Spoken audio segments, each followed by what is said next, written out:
بسم اللہ الرحمن الرحیم۔ ایک صاحب نے سوال کیا ہے، کیا رات میں کپڑے تبدیل کر کے سونا سنت ہے؟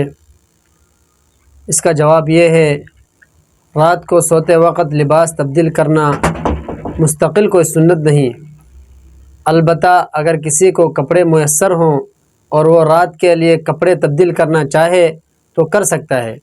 رسول اکرم صلی اللہ علیہ وسلم سے دن میں زیب تن کرنے والا لباس رات میں پہن کر اسی میں آرام فرمانا اور امہات المؤمنین سے ملنا بھی ثابت ہے۔